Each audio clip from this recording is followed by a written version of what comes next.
Tanto é que a gente chegou ao ponto deles serem tão intocáveis que fizeram uma ditadura. Censura. A outra questão, né, também, que foi muito falada aí e está sendo muito discutida, que é o fato da possibilidade do Trump proibir, não, assim, obviamente não com essas palavras diretamente, mas do Trump proibir o Brasil de usar o GPS. Eu não sei, eu já vi várias discussões sobre isso e dizem que o GPS não tem condição de tirar o GPS, que o GPS... Outros falam que o GPS é uma questão realmente americana. Você tem outros dispositivos chineses que poderiam abrigar o Brasil. Você tem outros satélites também, Você tem outros né? satélites. Tirar o GPS, para quem não sabe o que é. Você não vai ter nem Uber, mas você não vai ter nem dispositivo de orientação para o povo brasileiro. Eu acho que não chega a tanto. Agora, eu já vi outras coisas também, sobre proibir avião de carga no espaço aéreo americano. Tem uma série de coisas colocadas na mesa que são meio aterradoras mesmo. Mas você acha que existe essa possibilidade do Brasil ficar sem GPS? Cara. Não, GPS eu acho mais difícil. Eu acho que é um pouco de exagero. Mas há, sim, outras possibilidades. Há a possibilidade de aumentar o tarifaço para 200%, 100%, coisa do tipo assim, para ter exatamente aquela coisa, né, de uma tortura a conta-gotas, para que o governo brasileiro, o judiciário brasileiro percebam que eles não estão brincando. Mas, então, quando foi anunciado esse tarifaço, se discutiu a possibilidade do Brasil dar também o tarifaço ao contrário. E aí, talvez... Aí o Trump falou que se desse, ele ia dar o dobro. Enfim, ficou nessa coisa... Ele não falou nada, o Trump não falou nada. Ele falou, soltem o Bolsonaro e voltem a liberdade no Brasil. Só isso que ele falou. Então, mas se os Estados Unidos ele tem um superávit, se o Brasil devolvesse o tarifaço, não seria pior para os Estados Unidos?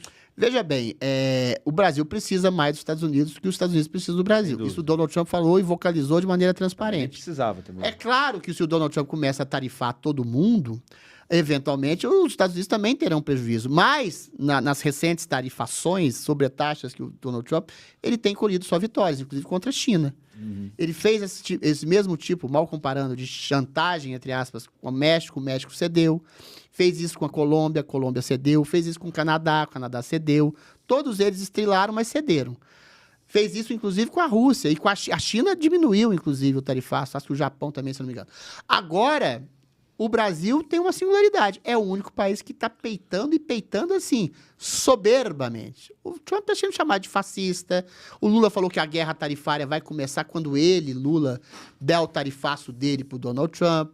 Entendeu? O tempo inteiro, o povo está falando que o Donald Trump está interferindo na soberania nacional, o Alexandre de Moraes já falou isso no seu próprio despacho de ordem de prisão do Bolsonaro. Ou seja, eles estão, aquilo que se fala em popular, né? Cutucando a onça com a vara curta. É o único país que está fazendo isso. Só que o Brasil tem a outra peculiaridade. Em nenhum desses outros países houve uma questão política e humanitária.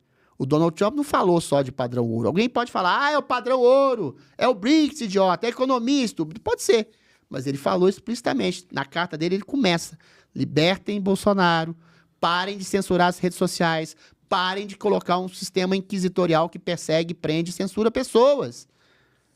E ele não brincou, ele começou a fazer, teve a suspensão do vistos, teve o tarifaço, há a previsão, isso é objetivo de outras sanções, de outros constrangimentos aos ministros do STF. Ou seja, o caso do Brasil é um caso isolado. O Donald Trump pode arcar com um ligeiro prejuízo com o Brasil, porque ele tem um superávit estrondoso e tem lucro com demais países, que ele, inclusive, entre aspas, deu uma chantageadazinha. O Brasil é uma exceção. Então, ele pode se dar o luxo, pelo fato do Brasil não querer que o Brasil se torne uma ditadura, um imenso Cubão, uma imensa Venezuela, para comprar essa guerra tarifária, essa guerra judiciária e essa guerra política com o Brasil. E ele vai vencer. Se ele não vencer, entre aspas, tirando a ditadura brasileira, ele vai vencer aí que é desastroso, arruinando a população brasileira. Agora, aí eu te faço outra questão. Uma coisa, você vai falar, pô, mas o povo vai se ferrar por causa disso? Nesse primeiro momento, meu caro Barba, o povo realmente ficou meio assustado, ficou meio ressabiado com os Bolsonaro, ficou meio ressabiado com o Trump, mas a partir do momento que as narrativas vão se colocando, existe uma ditadura, existe uma ditadura, existe uma ditadura, e que esse tarifaço continua, ou demais sanções continuem, Entendeu?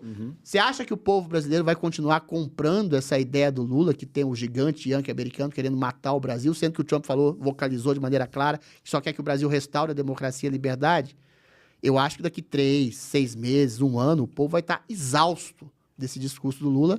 E aí, de uma maneira até pragmática, tá? Não de torcida ideológica ou política. Falar, porra, libera a porra do Bolsonaro. Libera a porra desses presos, dessas véias com batom e com Bíblia.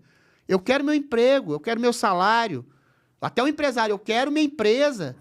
Entendeu? A curto prazo, a tática do Lula pode ser esperta.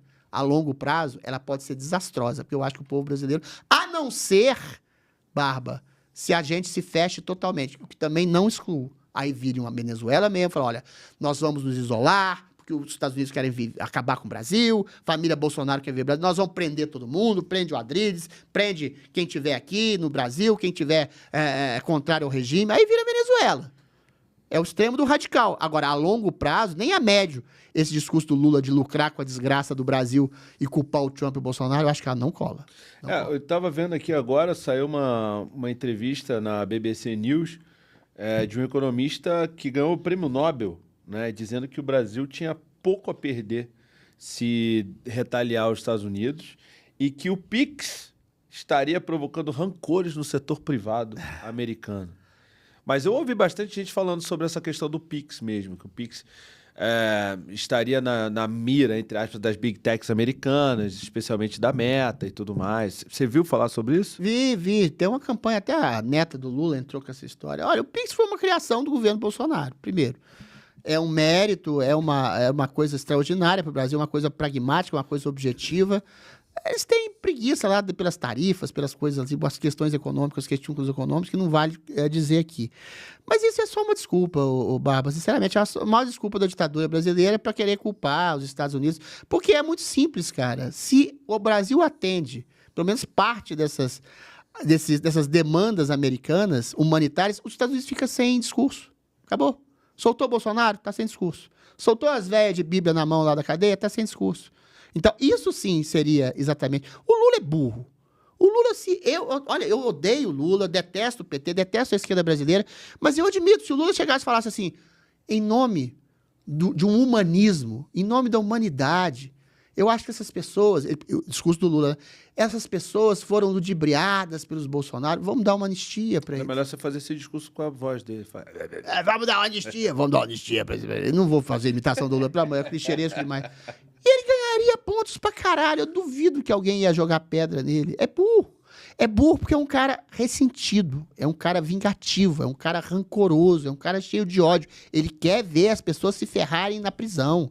Ele quer ver velha com Bíblia na mão se ferrar na prisão. Ele poderia fazer um discurso que articularia todos, pelo cinismo que ele tem, né? Mas tudo bem. Pelo menos o cinismo dá aso à possibilidade humana de soltar gente inocente da cadeia. Ele poderia falar assim, perdoo todos, menos Bolsonaro. Porque Bolsonaro foi o articulador.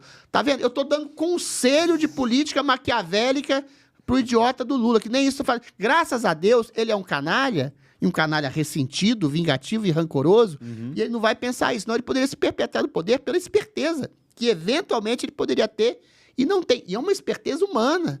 Você tirar inocente da cadeia, inocente não, porque as pessoas invadiram, mas não são golpistas. Velha com Bíblia na mão da cadeia, fala, eu te perdoo. O cara seria visto como estadista, a esquerda ficaria quieta, entendeu? A direita ia ficar puta, mas eventualmente ele não faz isso, porque ele quer ver todo mundo se fuder. Inclusive, ele prefere ver o Brasil inteiro se fuder e culpar a desgraça de todo mundo, das velhas na cadeia, aos velhos, aos novos e a todo mundo sem emprego, para culpar o Bolsonaro e culpar o Trump e ganhar benefícios eleitorais com isso. É a mesquinharia da alma do sujeito. Né?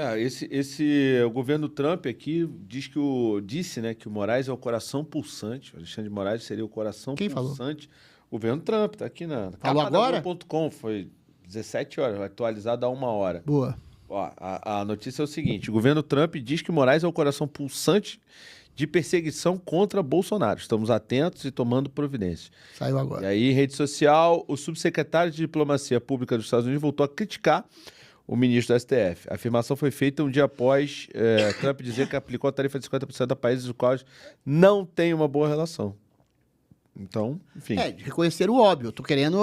Agora eu tô ansioso. Eu tô igual um menino adolescente ansioso pela primeira vez. Eu quero sanção com o Alexandre de Moraes. A notícia aqui, a aspa dele... Todo mundo, a gente quer sanção. O que vão fazer contra o Alexandre de Moraes? Porque, eventualmente, o Alexandre de Moraes já pediu que a Interpol colocasse na linha vermelha de perseguição gente como o Alan dos Santos. A Interpol falou, esse cara aqui não fez nada.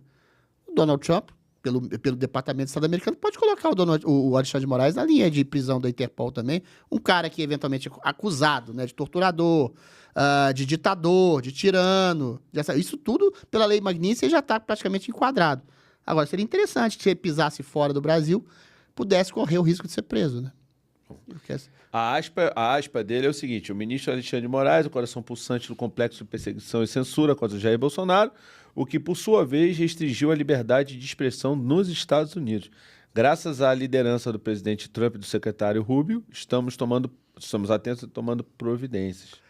Quero ver as providências. Isso a gente já sabe. O que, eventualmente, o Donald Trump falou para o Brasil e para o mundo o Brasil é uma ditadura. E a Rede Globo tem a obrigação, né, de reportar o que o Departamento de Estado americano está falando sobre o Brasil. Isso já é um alento, porque é uma notícia. A Rede Globo é obrigada a entrevistar o Eduardo Bolsonaro, o Figueiredo, que acho que não foi entrevistado ainda, a dar voz ao Departamento de Estado americano. Depois eles têm que contestar com os argumentos que ele tem. Mas aí o Alexandre de Moraes não ajuda, aí bota uma tornozeleira e uma censura imposta ao Bolsonaro, coloca ele em prisão domiciliar. Então, assim, mas o Alexandre de Moraes está indo longe demais, mas não se pode tocar no judiciário brasileiro. Você pode tocar em qualquer pessoa que cometa um crime. Eu acho que no Brasil você tem uma tradição de salvaguarda de um juiz. O juiz é humano, cara. Você percebe? Você tem o parlamento atacado o tempo inteiro com razão, cheio de corrupto, cheio de picareta, cheio de ladrão, o executivo sendo atacado o tempo inteiro, desde que eu ouço por gente, eu ouço fora Itamar, fora Collor, fora Lula, fora Bolsonaro. Por que eu não posso dizer fora Alexandre de Moraes? E por que eu não posso pedir uma CPI do judiciário? O judiciário é intocável, só tem pessoas vestais, só tem nobres de espírito? Por óbvio que não. Tanto é que a gente chegou ao ponto deles serem tão intocáveis que fizeram uma ditadura. É um poder inconteste, e quando ele foi provocado ou contestado por um jornalismo por denúncias de corrupção, eles viraram a instituição máxima da sociedade brasileira. É como se o Alexandre de Moraes dissesse, e o Luiz Fux não, e o Toffoli, né, dissessem, que eles instauraram o primeiro inquérito, né, o Estado sou eu. Isso é Luís XIV, pré-Revolução Francesa. Agora, a pergunta que eu faço nós vamos ter uma Revolução Francesa ou o domínio dessa aristocracia carrasca, tirânica do judiciário o resto da vida? Isso vai ser o povo brasileiro que vai escolher daqui por diante. É difícil, né? Difícil entender. Porque eu tenho medo, sabe? As pessoas têm assim, não, porque é ditadura. Eu tenho uma preguiça disso. O Malafaia, que é um cara que tem suas virtudes e defeitos, fala assim, porque senão nessa vida, na vida depois da morte, eu quero que a vida depois da morte se foda, cara. Se tiver. Pelo amor de Deus, a Cuba é 60 anos numa ditadura, Venezuela 30 anos, Nicarágua 40 anos. Eu quero viver o resto da vida numa ditadura? Você tá brincando. Justiça divina eu quero agora, eu quero a justiça dos homens. Depois Deus resolve lá, bota o Alexandre no inferno. Mas peraí, deixa eles terem um purgatório aqui e deixa a gente respirar. Não num paraíso na Terra, mas numa terra comum que você tem a liberdade de contestar o capeta, né? Pelo amor de Deus. Né? Mas o fato do Alexandre de Moraes ter dito que não vai mandar prender o Bolsonaro, eu não sei as palavras exatas, recuou. Eu vi isso aqui, ele recuou. Isso pode ajudar a retirar o tarifaço, na sua opinião? Não, de forma alguma. A imagem do Bolsonaro com uma tornozeleira, a tornozeleira é uma espécie de cruz. O negócio é tirar a tornozeleira. Não é só a tornozeleira. O Bolsonaro está preso. O que o Alexandre de Moraes fez foi prender o Bolsonaro. Impediu ele de falar, está impedido de falar, por aquela censura maluca que a gente falou aqui. Não pode sair de casa, foi constrangido e humilhado pela tornozeleira eletrônica, não pode se aproximar de embaixadas, com medo de fuga. Ou seja, se ele se aproximar, sei lá, 500, 300 metros da embaixada americana, apita a porcaria da tornozeleira e ele vai preso. O cara está preso. Você só não está numa masmorra, só não está numa cadeia, mas é um preso político.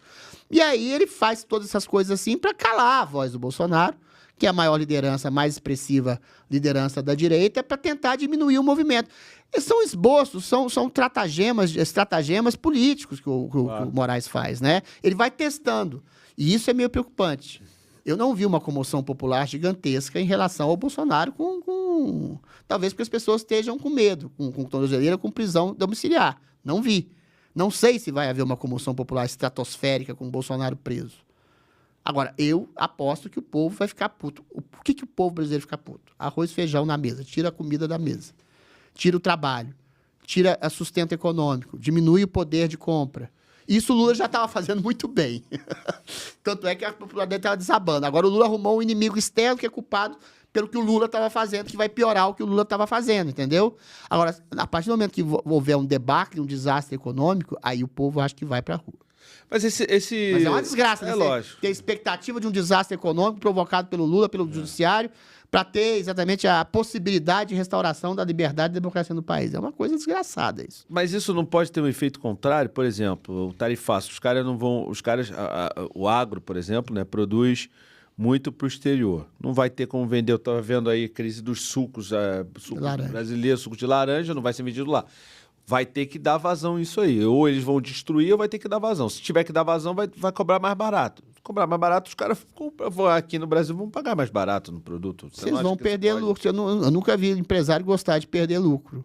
Agora... Sim, mas você não tem opção. Concorda comigo? Ou vai estragar o suco ou vai ter prejuízo? Tem opção, sim, cacete. É colocar não, tô falando colocar gente na rua, pô. Não, eu tô falando do empresário. Eu tô falando do empresário. O empresariado brasileiro, ele pode atuar de várias formas. Pressionar, exatamente. Por exemplo, promovendo redes de comunicação alternativas, como você, por exemplo. Obrigado. Promovendo algum tipo de pressão nos próprios políticos, nas próprias lideranças políticas, para que elas atuem no sentido de falar o que está acontecendo no Brasil. O Tarcísio Gomes de Freitas, por exemplo, que é um puta gestor, é um cara que eu gosto, mas é um cagão no ponto de vista de confronto com a ditadura. É um cara que já falou que o Gilmar Mendes, ou gente do tipo, era exemplo de democrata, e que o Alexandre de Moraes tinha que ser trazido para o nosso lado. Isso é de uma ingenuidade tremenda. Foi lá no caminhão e falou lá, quanto que é o preço do feijão? Como se o Brasil fosse uma república de bananas com um governinho ruim. Tem uma ditadura, o cara tem a obrigação de falar, a segunda maior liderança do país. Se chega um grupo do agronegócio, um grupo forte, socioeconômico brasileiro, e fala, meu filho, a gente está com prejuízo. A gente vai estar aqui com mão de obra escassa, porque a gente vai ter que demitir gente. Então vocês têm que dar um jeito de debelar essa merda que está acontecendo no Brasil. Se há um constrangimento formal do STF, constrangimento, o que é? Você chega um governador e fala pro seu senador, por exemplo, meu filho, vamos votar esse impeachment para causar um constrangimento. Eu defendo, por exemplo, a pauta do impeachment há 5 anos, do Alexandre de Moraes. Fui o primeiro que falou no CIPEC aqui e vocalizei alto, fora Alexandre de Moraes. Tá? Fui o primeiro. E aí, se você chega... E agora estão retomando a pauta que tinha sido esquecida. Eu falei, dinastia... A dinastia é ótimo. A anistia não vai dar certo. Não deu. Aí tem que ter... Por que o impeachment do Alexandre de Moraes seria a primeira pauta? Causada por um constrangimento de uma elite socioeconômica que vai falar com governadores, com prefeitos, para falar com senadores, para ter uma pauta de impeachment. Aí alguém vai falar, o impeachment vai trocar 6 por meia dúzia porque o Lula vai indicar outro. Não é tão simples assim. Se você tem um homem acusado de abuso em tribunais internacionais, como é o caso do Alexandre de Moraes, sendo retirado de cena, sendo empichado, sendo expurgado do STF, você cria um freio de contramão no resto dos ministros do Supremo. Opa, se eu fizer isso, eu vou cair também. Então, é claro que você vai resolver o problema de uma hora para outra, mas vai constranger os outros ministros para que eles não sejam ditadores como Alexandre de Moraes. Isso tudo pode acontecer com uma pressão socioeconômica. Eu duvido que o empresariado brasileiro vá se acostumar a ter menos lucro. Lógico que não. Até porque, outra coisa que falam, Barba, o Brasil vai cair mais ainda na mão da Rússia, da China? Pode ser. Mas a China parece que já tem um movimento de querer aumentar um pouquinho as exportações, as tarifas das importações, vendo que o Brasil tem uma fragilidade grande com seu principal, segundo, né, na verdade, principal investidor, que são os Estados Unidos.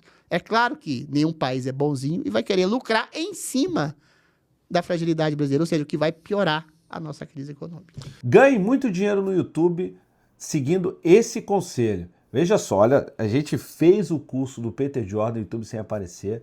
Para quem não sabe, o Peter é um dos maiores youtubers do Brasil e do mundo, tem mais de 14 milhões de inscritos. E ele vai ajudar você a ganhar dinheiro de verdade no YouTube ou em qualquer outra rede social. Como? É o seguinte, esse curso, o YouTube Sem Aparecer, quando a gente fez, o nosso canal tinha 40 mil inscritos e hoje estamos chegando a 360 mil inscritos. Então, o link está aqui embaixo. Eu recomendo para vocês. Vocês têm 7 dias para pedir o dinheiro de volta. Eu recomendo, a gente usou, foi muito bom pra gente, vai ser bom para vocês também, tá bom? Então se você quer ganhar dinheiro com a internet, YouTube sem aparecer, eu recomendo.